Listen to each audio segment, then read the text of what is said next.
This episode brought to you by these glorious bastards who help keep the lights on here because I can't monetize on YouTube. If you'd like to join my Patreon, links are in the description.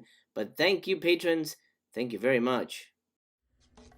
Welcome to the party, pal. Your friendly neighborhood Master Chaos here. I hope you're well today. We begin, well, I should say this episode, not only today, because who knows when the hell you're watching this. Today for me, tomorrow for you, next week, who knows? But let's not go down that wormhole. On this episode, we start a long, strange, outre trip into the bizarrest corners of the cinema, led by the one, the only, Doris Wishman. Now, I have a personal story and a personal history with Doris, which I will share with you today on episode 1. Hail to the king, baby. Hello, motherfucker. Journey back with me to a place far, far away, long, long ago. A place known as Miami, Florida. I was just graduated from film school, prepping to make my second feature film on 35mm, no less, when I get a call from my pal Linnea Quigley, who had been in my last movie, and I was talking to her to be in my second movie, and she says, "Oh, I'm gonna be down, in Miami, working on a project."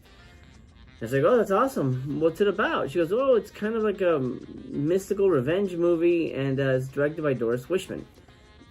At that moment, I froze. Wait a minute, Doris Wishman? The Doris Wishman? Backtrack. I knew Doris thanks to a show hosted by Sandra Bernhard, and that I believe was made by Something Weird Video. Don't quote me on it, but they certainly used Something Weird Video clips. It was on USA Network, I believe, called Real Wild Cinema, where they would cut down Something Weird type movies, She Freak, Bad Girls Go to Hell, things like that. They would cut them down to shorts, essentially 5 minutes, condensed mini movies, and that was my big introduction to that weird side of movies, the 70s, 60s weirdness. That because of that show, I really, really like. I will be the first to say it is not good. They're not good movies, but they make me feel good, if that makes any sense. Like, there's something about them. They have an energy that works for me. No, not for everybody, but for me. Anyway, I knew Doris through that, and picking up some of her titles that were released, again, through Something Weird and things like that. So when Linnea said, "I'm going to be in this Doris Wishman movie," I was like, holy shit, I would love to be on that set. How the hell can I be on that set? Do they need a PA? I'll be a PA.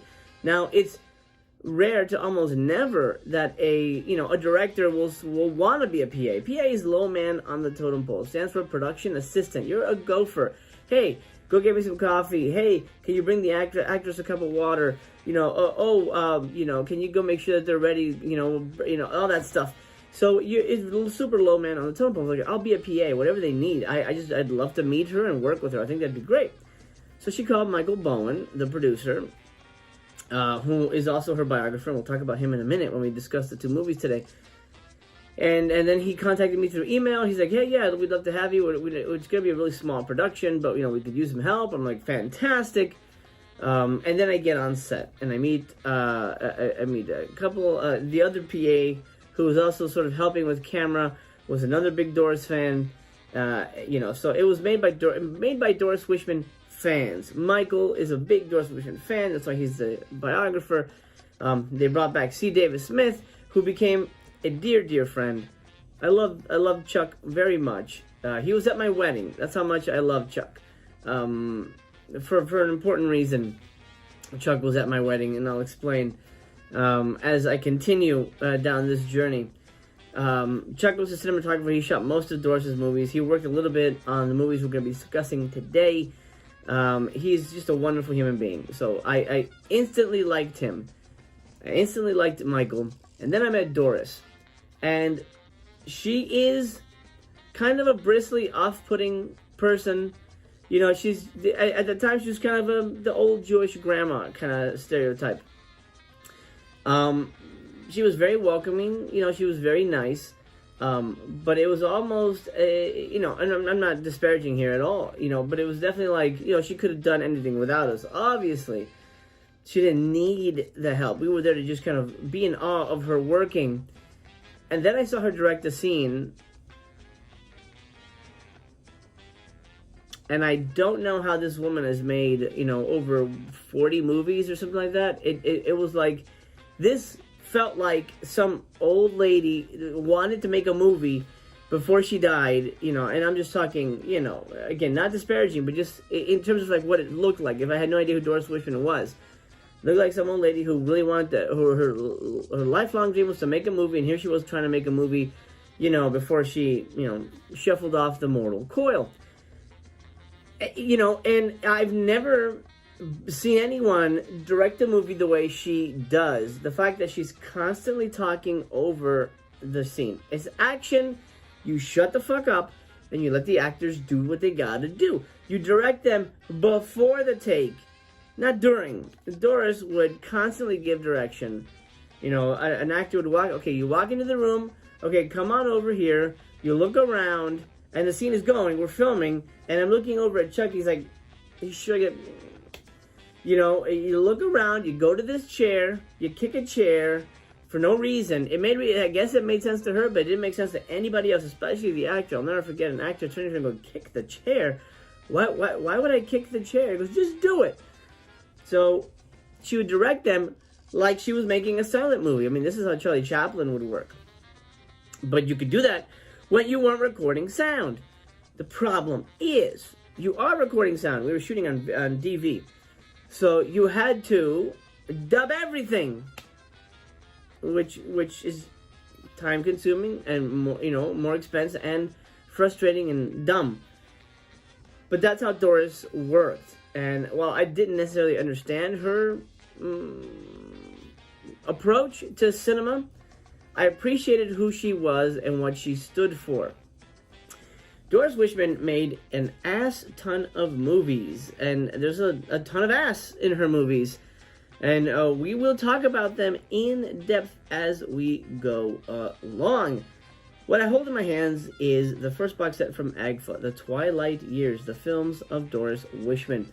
On it are these particular beauties. This is only a sliver. They have promised 3 of these box sets. I mean, technically a box set, not really a box, but it's got a ton of stuff in it, so I don't know what you would call it, compilation discs. There's 3 discs on here.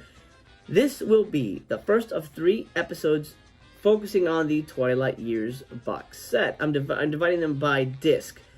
So today, for you, my friend, we talking big old boobies, because we'll be talking about the films Deadly Weapons and Double Agent 73. Why is it called Double Agent 73? It was because her bust measured 73 inches.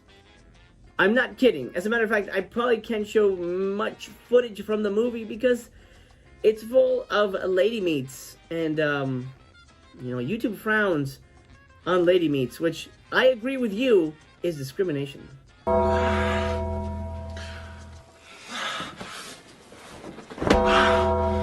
Now, I'm really mad. Let me show you what we're working with here. The set opens up like this. You have a little booklet. I believe this has an interview with Doris. This is the disc we will be talking about today, and then the other 2 are separate. Now, I believe the next episode will have 2 movies, but the 3rd episode will have 3. So we can go out with a bang, as Doris would have loved us to. Let's dive into the mountains of... I was going to use a word I probably shouldn't use on YouTube, so let's just talk about Deadly Weapons. Deadly Weapons runs 1 hour and 15 minutes. Let's be 100% honest, there's only one reason why this movie was made, and that's because the lead actress has a monster pair of breasts. They're so big, her nipples reach her belly button. And don't you worry, you'll get plenty of time to see them because she's naked in almost every scene that she's in this movie. Crystal's boyfriend, Larry, gets into trouble with the wrong people and winds up on the wrong end of a 38. Crystal then decides to take matters into her own hands and goes on a quest for vengeance, the only way a woman with monster boobies can. And if you guessed it's becoming a stripper, then you're 100% correct. And if you also guessed that she suffocates the villains with her massive mounds of flesh, then you'd also be 100% correct. What a way to go. But seriously, suffocating is awful. Even if it's boobs, suffocating is bad. I would not want that. I would not want that. No. The film works as a sleazy and downbeat revenge thriller, and while I do think there's a little bit too much padding, and that's not a pun because Chesty needs no padding, I think the film does work overall and delivers the goods. On the technical side, it's awkwardly shot and amateurishly framed, with most of the movie being dubbed over by characters that are conveniently off screen, because Doris always shot MOS, and now that I've explained her directing style, that makes more sense.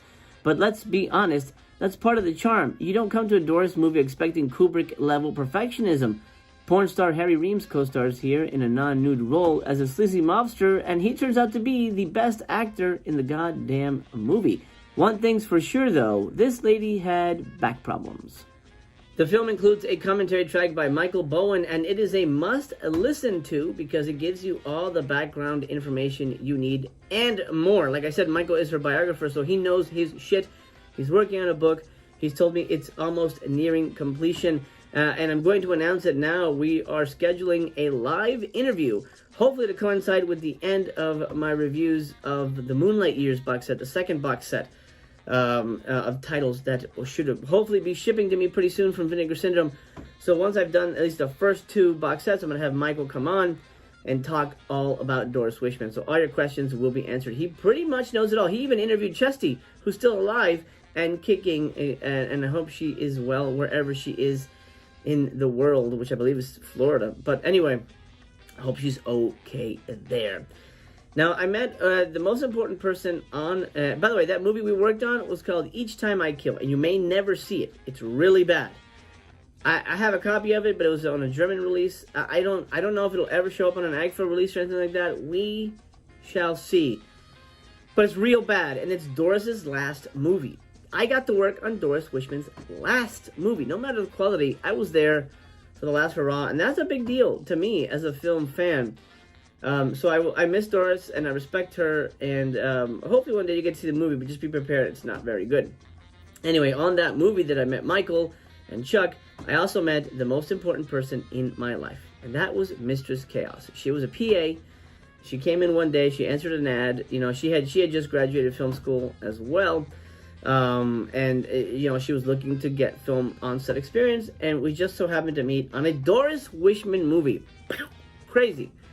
And Chuck, it became a dear friend to both of us, and he was the impetus that made me, you know, go ask her out. Because I was a shy individual. I had worked up the courage to ask girls out, but it just never clicked. Nothing worked out. Their loss, it's fine, but maybe it wasn't meant to be. Mrs. Cass was meant to be, and I owe it to Chuck to really kick me in the ass to go at least, you know, break the ice. So Chuck has passed, unfortunately. Chuck, I miss you very much.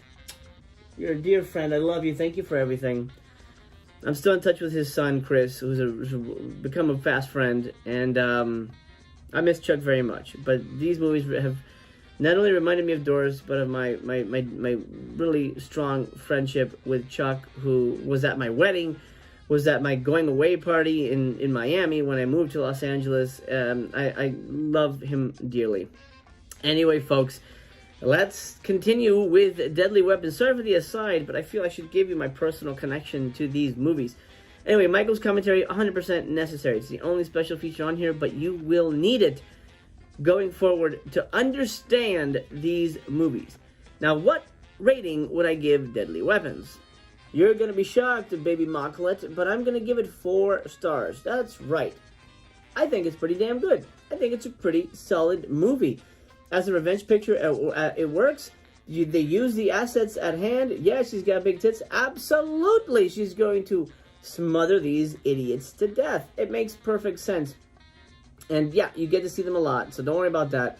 To the point where it just becomes a little gratuitous. So like, even I'm like, all right, I'm good. I'm good with these things. You know, I get it. Let's move on to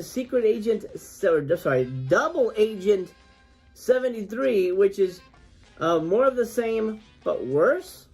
Double Agent 73 runs 1 hour and 12 minutes. Have you ever wondered what it would be like if James Bond had big tits? Well, your dreams come true thanks to Doris Wishman. Chesty Morgan returns as Double Agent 73, and she's a double agent not because she's bad, but because she's got 2 boobs instead of 1. But one of those boobs has a camera in it. That's right, you heard me correctly. One of her boobs is a super spy camera, and yeah, it's super stupid. She's on a mission to do something, but honestly, I don't know what. Something about a dope racket, but I'm not sure why you would need a spy to take on drug dealers. In one scene, she kills a dude with ice cubes, and in another scene, she walks around snapping pictures of random stuff with her nipples. From what I hear, this was almost the plot of the next 007 movie starring Daniel Craig, but he wasn't man enough to get a boob job, so they killed his ass. This movie is so unengaging that I personally had no idea what the hell was going on at any time, and honestly, I don't think the movie cared either way. There's only one reason this movie exists anyway, and it's to show off Chesty Morgan's assets. And surprisingly, Doris keeps her nude appearances a little more under wraps compared to her full-out flapping in Deadly Weapons. Technically, the film is a mess with a ton of out-of-focus shots, awkward framing, and weird cutaways. It feels a lot more amateurish than Deadly Weapons, and you could almost say it feels like a first movie, but it most certainly isn't her first movie. Not that her movies were super high quality anyway, but this one was a little more rough around the edges. According to Chuck, Doris' main director of photography, both of these movies were cut and paste jobs from random titty footage with Chesty, who was apparently very hard to work with and would make the crew leave the set whenever she got naked. Now, there was supposed to be a third Chesty movie, but she was so difficult to work with that Doris decided not to do it and kill her off screen. Double Agent 73 comes with a commentary track by Frank Henenlotter and another director whose name I didn't catch. He's not listed here in the back, which is uncool, Agfa. Why not include everybody on the commentary track? Anyway, I'm happy to say that Frank just kind of shoots the shit, and he does not kiss this movie's ass. He doesn't think it's a masterpiece or anything. As a matter of fact, he fully embraces the fact that it is a badly made piece of garbage movie that makes absolutely no sense, but for some reason he still loves it. And I kind of understand that feeling. I get it. I mean, there's so many movies that I fully, readily admit are not good. As a matter of fact, pretty much every Doris movie we will be talking about, I will 100% admit, is not good. It's not good. But on a sliding scale of 60s, 70s era, exploitation junk, it holds a special place in my heart. That being said, Double Agent 73 is especially terrible. It's going to get 2 stars from me. Just badly put together, and the whole cut and paste situation makes way more sense in this one because the plot is complete nonsense. The fact that she has a camera in her boob and she lifts her boob up to take a picture, so stupid because, where's the flash bulb coming from? Where's the lens? I think this really drops the ball for Chesty when it comes to a sequel. So 2 stars for 73. So that'll do, Bugaboo. The first round of many, at least the first of 3 rounds for this particular Twilight box set. And here's a question for you. Down in the comments, leave me a thumbs up, by the way, if you're watching. That means you love me and I love you back. You know what? Even if you don't leave a thumbs up, I love you anyway. Whatever. I'm that kind of guy. Question for you. How big is too big? How big is too... now, I love a good pair of boobs. You know I do. But I think Chesty's a little much. A little too much, where it becomes kind of gross. Yep. Gross is the word. Something I should also point out about this box set, if you're collecting these magnets. Look at this thing here. You got 4 magnets. They're using the same gimmick from the Cardona box set. As opposed to the Cardona box set, we're actually going to get these. So when my second one comes up, or when I do the mail day Monday with Mrs. Cass, I'm going to slap these together and be like, oh yeah, look how cool. They're glued together. Awesome. Stay tuned for episode 2 of the Twilight Films box set. For now, I bid you adieu. Take care of yourselves. I know I'm going to try to take care of myself. Until we meet again, bidding you adieu.